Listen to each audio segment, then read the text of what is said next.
Ils sont venus à 6h moins, ils ont sonné ma porte. Ils m'ont dit, on est venu pour vous ramener aux Comores. J'ai dit, ok. Ils m'ont laissé un petit moment, j'ai préparé les bagages des petits. Tout ce long de trajet avec des bébés, parce que la plus grande, elle a 3 ans aujourd'hui. Le plus petit vient de commencer le 6e mois.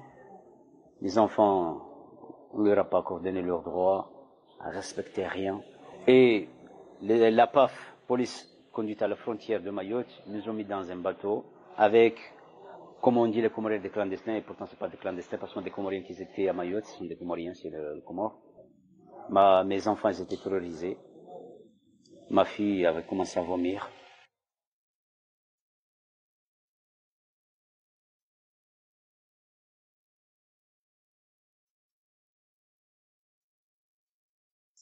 Je m'appelle Ahmad Madi, je suis de natif comorien, particulièrement à Mdouazi, Mbou.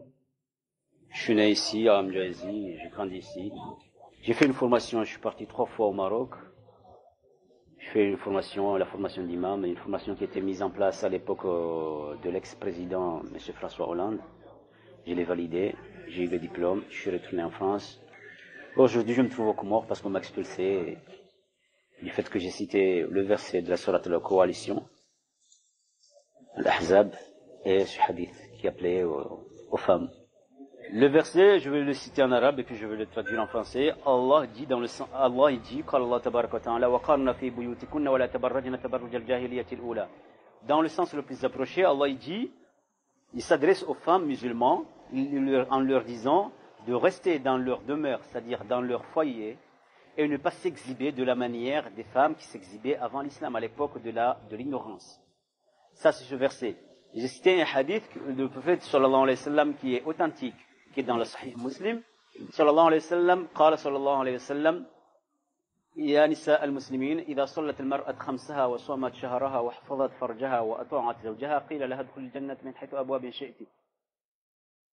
Dans le sens, je traduis, le prophète sallallahu alayhi wa sallam il dit, si une femme musulmane prie ses 5 prières, préserve son sexe de ce qui est interdit, haram, et elle jeûne le mois du Ramadan, et elle obéit à son mari, on leur dira d'entrer au paradis par n'importe de quelle porte du paradis qu'elles veulent. Ce sont les paroles qu'on m'a fait de reproches, et moi je ne regrette jamais de ces paroles-là, parce que ce n'est pas les miens, comme je l'ai déjà dit en France, ce sont les paroles du prophète et celles de Dieu. Donc moi je ne fais que répéter ce qui était dans le livre saint. J'ai été expulsé lundi 2. Ils sont venus à 6h moins, ils ont sonné ma porte. Ils m'ont dit, on est venu pour vous ramener aux Comores. J'ai dit, ok. Ils m'ont laissé un petit moment, j'ai préparé les bagages des petits. Ils ont mis dans leur voiture, on est parti au commissariat de Saint-Étienne, de Saint-Chamond plutôt.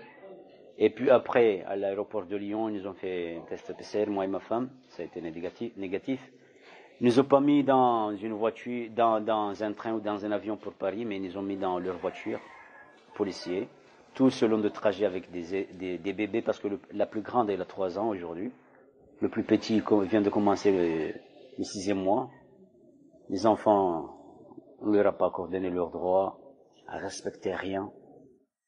Et puis après, on nous a mis c'était un cas, comme un cas militaire, il y avait des policiers partout. On est resté presque 2 heures de temps dans ce camp-là.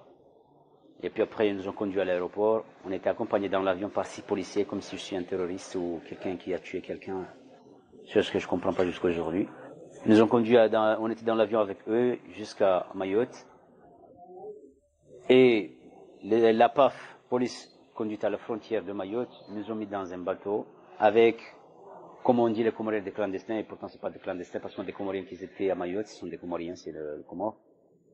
Mais certainement ces gens-là parlaient mal parce qu'ils n'avaient pas un bon comportement. Mes enfants ils étaient terrorisés. Ma fille avait commencé à vomir. Des conditions qu'un être humain, on ne peut pas le mettre dedans en n'en parlant plus des enfants. Mes enfants, ils connaissent mieux la France que le Comore, parce qu'ils sont nés là-bas, ils connaissent les parcs, ils connaissent tout ça. Aujourd'hui, mes enfants, on les a exclus, on les a expulsés. Ça, c'est le pays des droits de l'homme, ça, c'est le pays des droits de l'enfant. Moi, j'ai répondu aux médias que j'ai pas à regretter, j'ai pas à m'excuser, du moment où j'ai dit la parole de Dieu et la parole du prophète sallallahu alayhi wa sallam. Parce que si je regrette, là, je suis plus musulman. J'ai dit ce qu'il fallait dire. Même demain, je ne regretterai jamais. Je resterai sur ma position. En France, est-ce que je suis obligé de me soumettre? Non. Je ne me soumets que c'est lui qui m'a créé. Je ne vais pas me soumettre à qui que ce soit. Donc, pendant cette période, j'ai exercé ma religion librement, moi. Mais nos sœurs, elles vivent une vie cauchemardesque, en fait. Pourquoi? Parce qu'on les regarde à travers, on leur jette des choses. Elles ne travaillent pas à cause de leur voile.